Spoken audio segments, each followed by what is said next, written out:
the pleasure today to have with me Bernhard B2B software product leadership, often in highly regulated industries, and Alexander Hanff from Hanff & Co., data privacy guy.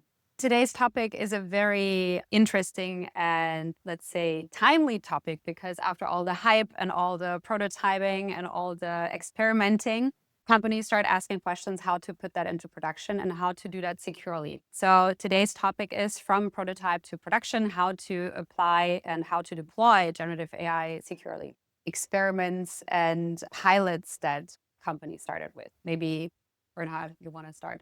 The most pilots that companies started with that I saw was companies plugging their website chatbots into ChatGPT and seeing what comes out of that. Everybody was just like saying there's this GenAI now, it can talk like a human, so why not replace a few support agents in our company with this ChatGPT and see what happens? And unfortunately, or luckily, depending on who you ask, most of those failed because the systems didn't know what to reply to the customer's questions properly. Yeah. And a lot of fun stuff came out of that as well. A lot of stuff that people were laughing about came out of that. And the people who were responsible for these things in the companies were probably not laughing, but everybody else was laughing at them, which is why I believe that if you want to go to this, we will probably come to that later in the conversation. If you want to get into production, you need to make sure that AI understands what it needs to understand about your business and needs to have some guardrails in which it can operate. From a compliance and governance perspective, obviously we're seeing AI deployed across pretty much every industry. I've done a lot of work in this space, particularly in the medical technology and clinical trials industries over the past couple of years. AI is becoming heavily used in those environments, both specialized AIs, particularly for medical imaging purposes and detection of things like cancers, etc. But also if you look at the protein folding projects, which are being conducted similar to SETI at home many years ago when we were first started using the internet, we're now seeing distributed computing being used with AI to come up with new protein streams for medical purposes and medical use, or for understanding various diseases, etc.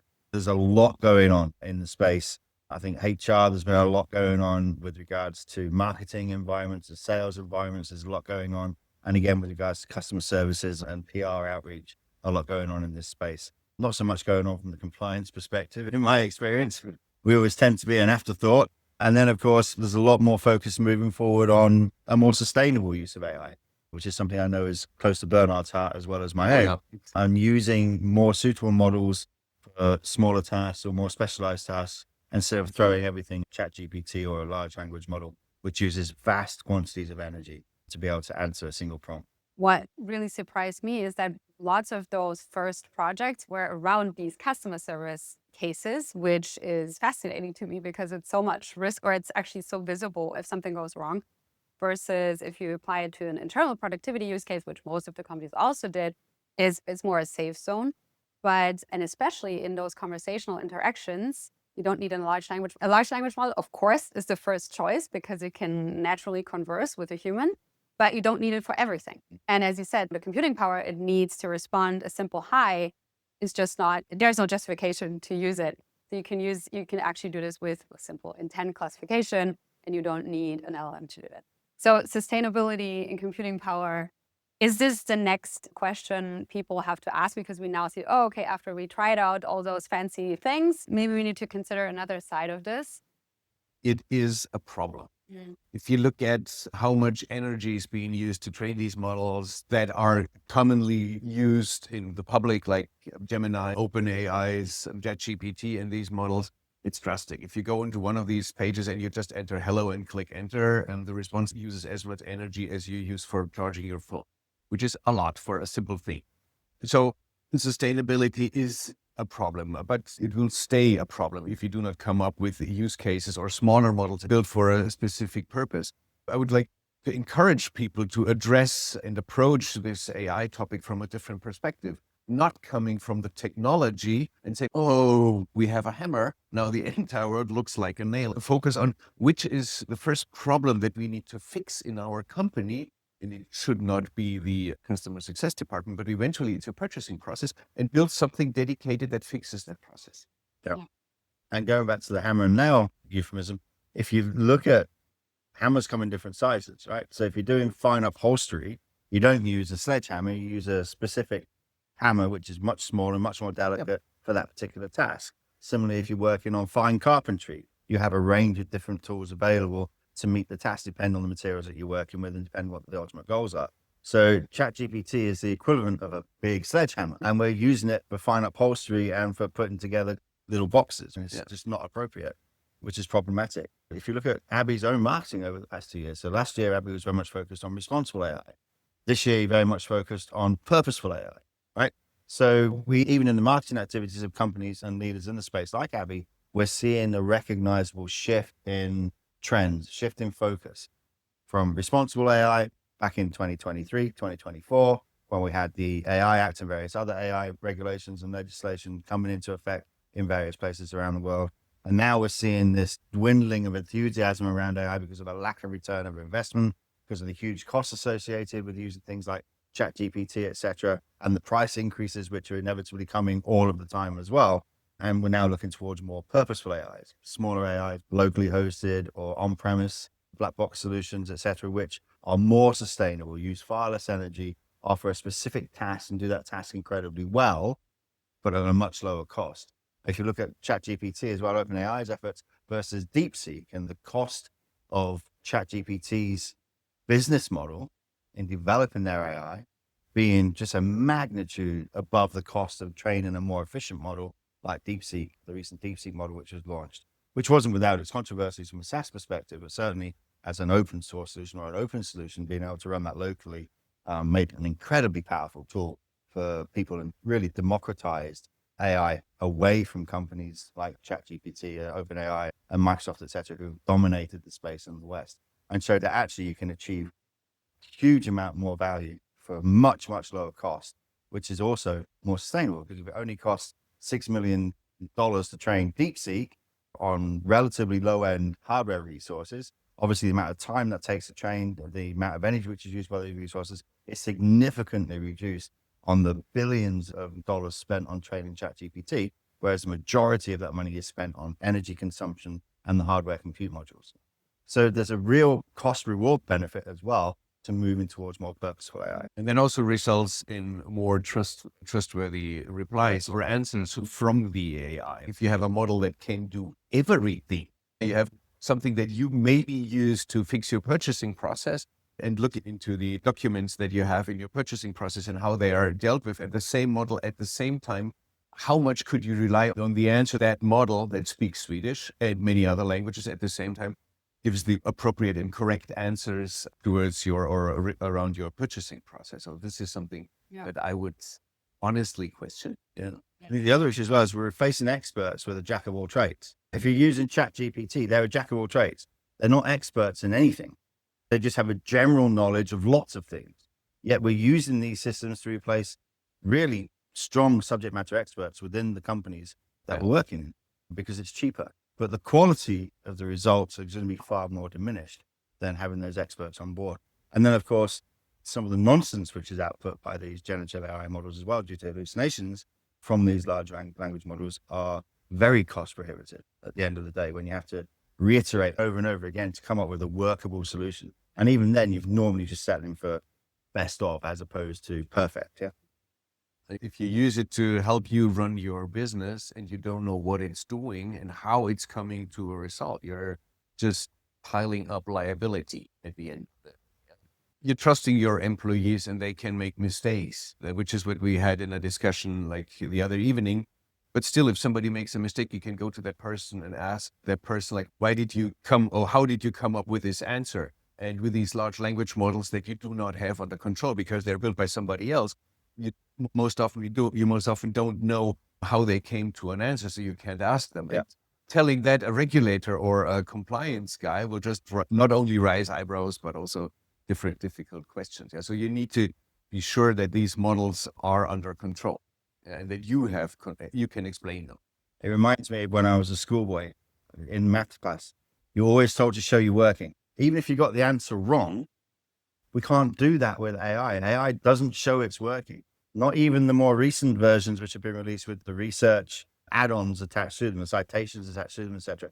they can't really show their inner workings. They can just show them what we've asked them to show us to support their reasoning, as opposed to what that reasoning was, which is very difficult, because then when it comes to finding how to fix any potential errors in those responses, of course, if we don't know how those errors occurred in the first place, how can we fix them? Yeah. And as you know, in Abby, one of the things you do in your intelligent document processing is reducing the amount of errors which come back, the amount of hallucinations, by focusing on data which is specifically relevant to the process which it's being used for. So you're already actually touching or kind of half answering my next question is all this leads the listeners and all people that are involved into any AI project to the question, okay, but how do we then still leverage this technology, which is so powerful and definitely brings a lot of benefits with it? How do we leverage it for us in a reasonable and purposeful way? And especially, how do we do that without exposing ourselves to a lot of risk? So that's the million-dollar question, basically. So where to start? I have a proposal for that, actually. Yeah, I call it the AI stack that actually delivers. And it consists of five topics that you need to touch on and that you need to get under control. And it starts with regulation, compliance, governance.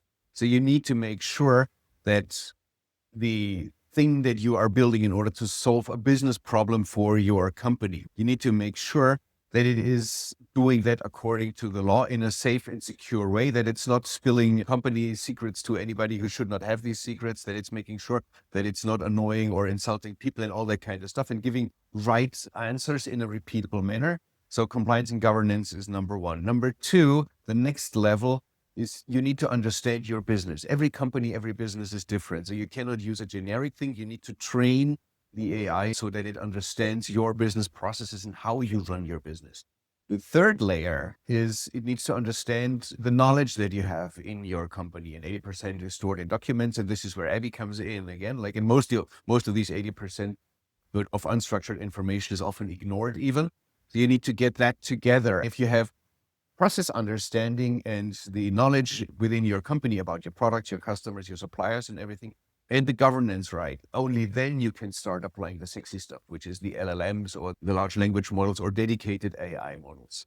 And if you have these together, number 5 is you need to plug it into your business ecosystem, which is your partners, your employees, whoever needs to get a hold of AI, because you cannot keep it in a bubble in a lab somewhere and not release it, because then it's not creating any ROI. So this is the stack: compliance, processes, documents, knowledge, and then the AI, and that's at the last level plugged into the ecosystem.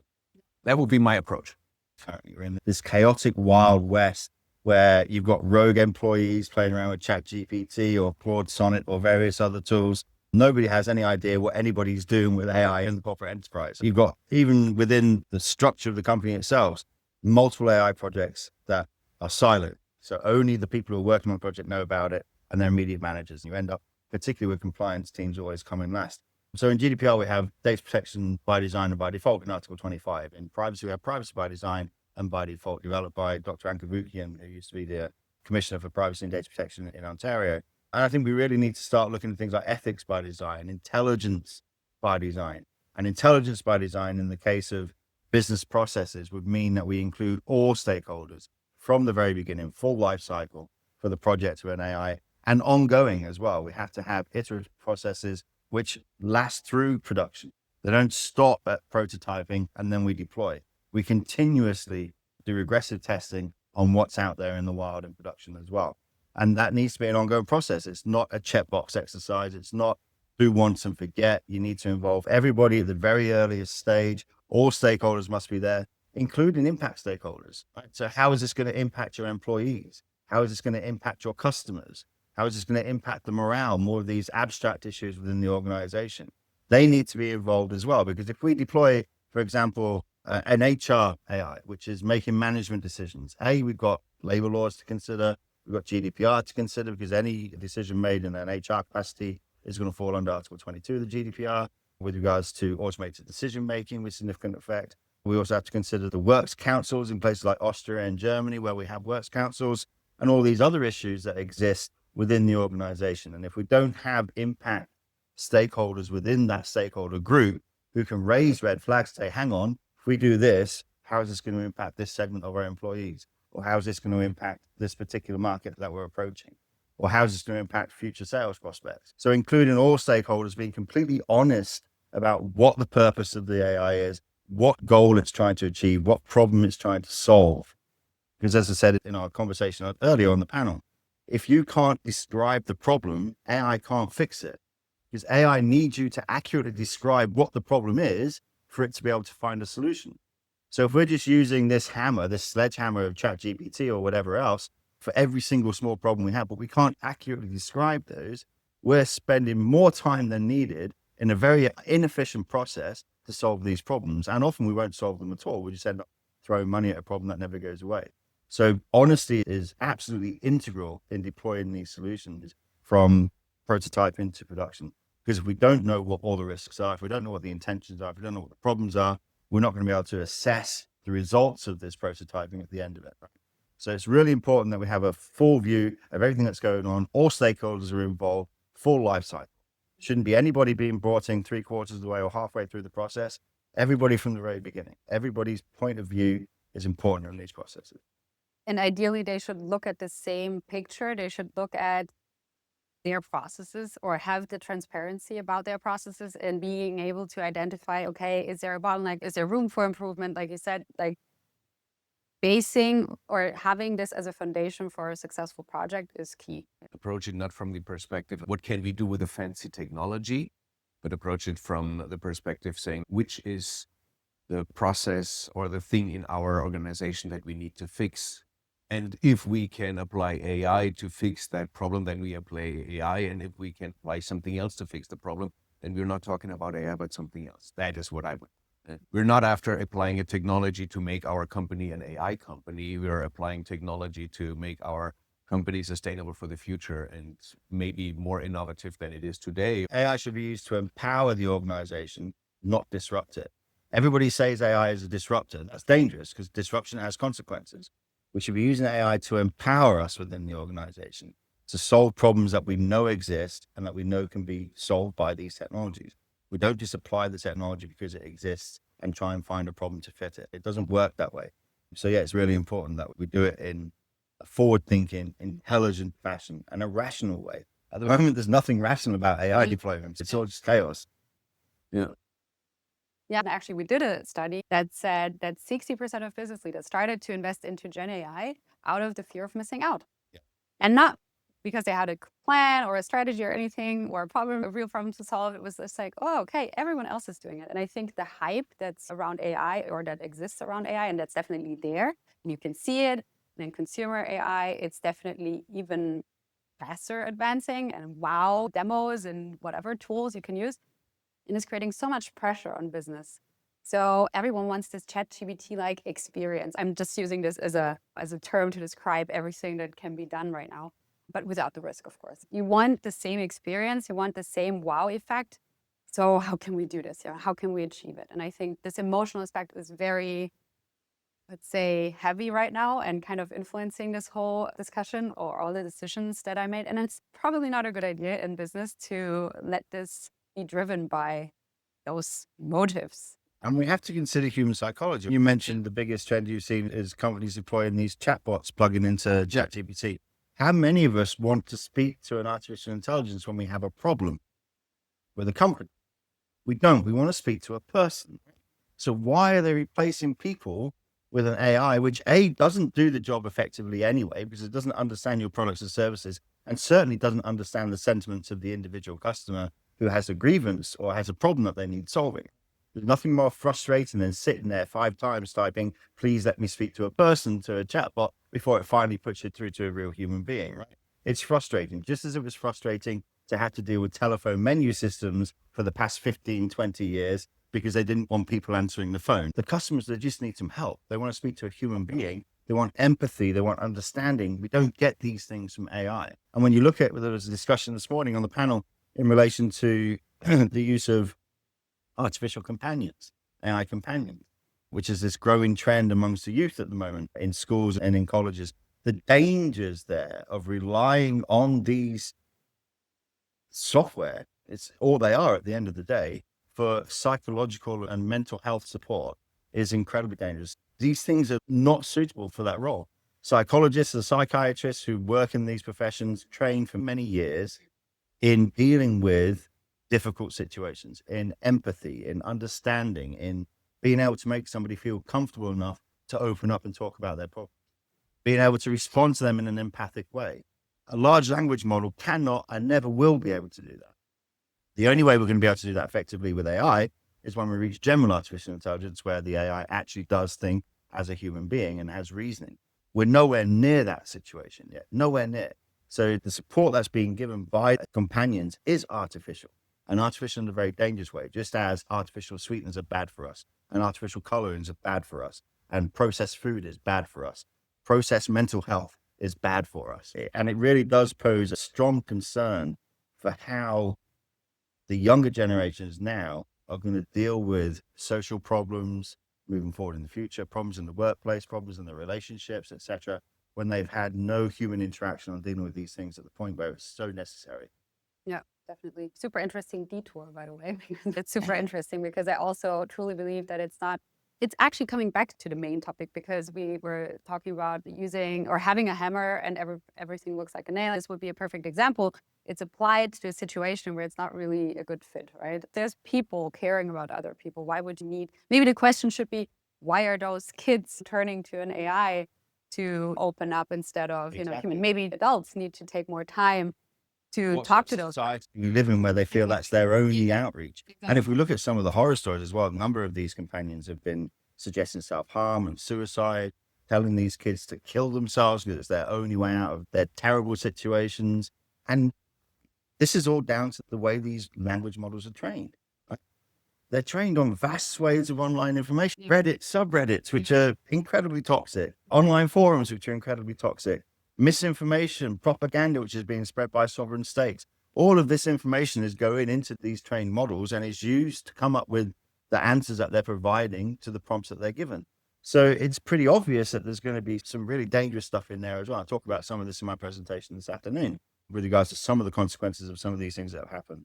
So it's really important that we introduce into our educational curriculum the risks of these technologies to the kids and to the parents as well. Because a lot of time parents abdicate responsibility for raising their children to technology because they're too busy trying to pay the mortgage, holding down 2 jobs, feeding the kids, getting them to school and so on and so forth, that they trust these technologies almost as if they're a nanny or a member of the family that's going to just take over that role and allow them to abdicate some of that responsibility. And I don't blame the parents that the world we live in means that we're always trying to find time that we don't have. But it's not a sensible way to raise children. It's not a sensible way to raise adults either, because these children will eventually become adults. They will become the innovators of the future. And one of the things I talk about when I'm talking about digital psychology is the way that we're profiling and nudging people all the time using technology is actually eroding our ability to innovate, because innovation requires thinking outside of the box. And if we're constantly being manipulated through AI and other technologies, we lose that ability of autonomy and the ability to think outside the box. And that slows down innovation and makes innovation stagnant moving forward. So we've got a sustainability issue with regards to innovation moving forward as well, if we don't do something now to bring these technologies under control and to bring our understanding of the use of these technologies to a more elevated place where it is now. Looking at the people in the organizations, in the companies, when the company said we are applying AI, how do we take everybody in the company with us on that journey and not leave them behind? There's a lot of people out there who are afraid of losing their jobs to ChatGPT, which I see a lot. Yeah, so I see specifically in the smaller companies areas, in the startups, where nobody is hiring juniors in marketing or in sales anymore because their output is getting replaced by ChatGPT. And like in 5 years from now, if we don't hire juniors anymore, we don't have any seniors left. So we are creating a gap of educated and well-trained people if you're just applying this technology. So it's very short-sighted. And with the rise of agentic AI, which I know you're particularly interested in, we're going to see this inflated at a much higher scale moving forward, which again is a big problem. It reminds me, actually, there was a Charles de Gaulle airport a couple of years back, shut down for a day because part of their air traffic control system was based on an incredibly old legacy system. There was only one engineer in the world who knew how to fix this problem, and he was on holiday in Barbados at the time. So they had to fly in from Barbados back to Charles de Gaulle to fix this issue so the air traffic control systems can come back up and the airport can resume business. Probably cost tens of millions of dollars in lost revenues that day and lost productivity for the airport and all the people that work there and the airlines that use it. But it really highlighted, again, the problem you just emphasized, where we're not hiring juniors, the seniors are becoming obsolete, they get retired, and there's nobody there to fill the gap. And this is exactly the situation there. A more legacy technology, but a similar problem. They hadn't maintained the knowledge of the people who needed to replace those. And they hadn't replaced the technology because it was too expensive to do. So you end up in a situation where we're relying on one expert. That expert then has all the power, right, at that point, because they can charge whatever they want. Otherwise, your business is going under and you've got nothing there to support that and sustain you moving forward. If we don't have the knowledge and support within the organization throughout the entire life cycle of those processes, so bringing in new blood, making sure that everybody is kept educated and updated on the requirements and the technologies and the processes, then eventually those companies are going to start to suffer. They're going to suffer from the skill shortage, which is going to affect their competitiveness, which is going to affect their ability to scale and increase revenues, which is going to affect their shareholders. Eventually things go bad from that point forward. So it's, as I said, intelligent by design, which is exactly what we're not currently. I think because you mentioned agentic AI, and I think thinking about business processes, most of them are not or don't require a lot of adaptability and flexibility. Most of them, not all of them, but most of them, for most of those processes, businesses want their predefined steps, maybe not in the same order every time, but they do have their predefined steps. And this is not where agentic AI is thriving, let's say, or it's not best suited for agentic AI. So I think this thought of applying agentic AI to everything and it's autonomously solving all the problems and solving all the business problems and challenges with customers and everything is not really reasonable because it's not necessary. Because you also don't want to, it would be like sending or putting your intern to handling a customer issue. He's not trained or she, and then handling a customer request. You don't want to do that. You want your business logic to be followed precisely. And you don't need agentic AI for this. You might need agentic AI to have a fluent conversation or an LLM to have this fluent conversation. But in the end, you still want, and if it would be a human, they could have this conversation fluently, but then they would always come back to the original topic and would try to solve the problem. Of course, AI claims to do the same, but let's see where this is going. I think one of the big issues we have is most people who are pushing for the deployment of AI for everything don't understand AI, don't understand the technology. They just see KPIs and the potential returns they can achieve from this and the cost savings. And they see it as effectively devaluing humans, disempowering humans, taking them out of the loop. I'm the opposite. I see AI as actually raising the value of humans. I did a project for a previous client, saved them millions of dollars in doing software audits using AI. The software audits are incredibly cumbersome, especially nowadays when we deploy software, we obfuscate code, we do a process called minification, which takes out all the human context, readability context from it, and just truncates all the code into very unreadable code. And that is very easy for an AI to interpret and understand. And it can do it very quickly, but for a human, it would take weeks just to be able to understand a single website. I was doing this for hundreds of websites. But instead of using the AI to diminish the value of the humans, I actually elevated the value of the humans because we increased the QA. Because we know AI hallucinates, we know AI can give poorly accurate results. QA normally takes place at 5 or 7% level. We did QA at 20% level with the AI because we knew that the risks were elevated.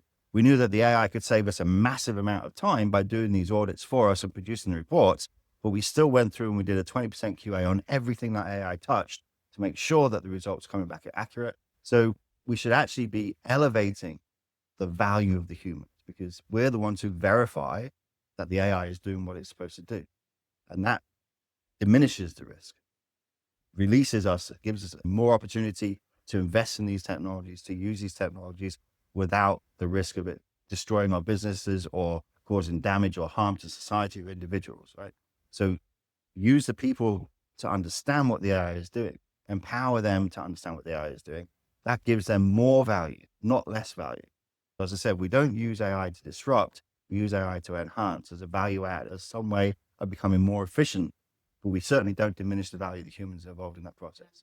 That's actually a very nice statement, because I think that's what we all shouldn't forget about. What is the end goal, right? I want the expert to solve my problem, and I want it to be solved efficiently and reasonably, also sustainable. There's a lot of aspects, and you can just get everything under one hood. Yeah, no. Yeah, because this is not the end goal, I guess. So, and bringing it back. Yeah, it's a perfect example of coming from the business problem and then applying the right tool to it versus having a tool and then trying to do something because you have a tool. You do not buy an electric drill because of the sake of drilling a hole into your wall. Nobody wants to have a hole in their wall, but you buy an electric drill because you have the problem that you want to have a beautiful painting on your wall and you need to fix it somehow there. Yeah, so this old jobs to be done principle or framework that we're using in product management a lot is maybe something that we need to. Yeah, definitely. And I think then we covered all of the important questions about, okay, how to approach it, how to get from this prototype stage where we've been in, some companies are still in and probably will be in for the next couple of years, but how to approach it and also proactively start preparing now and follow certain steps that make sense. And so we get AI that does work for us. Thanks for being here. Thanks for being our guest. See you. It was a pleasure. Thank you. That was a great conversation. Thank you, Ben. For more insights, join us at Ascend 2025. Clarity, compiled. Sign up now at www.abbey.com/ascend.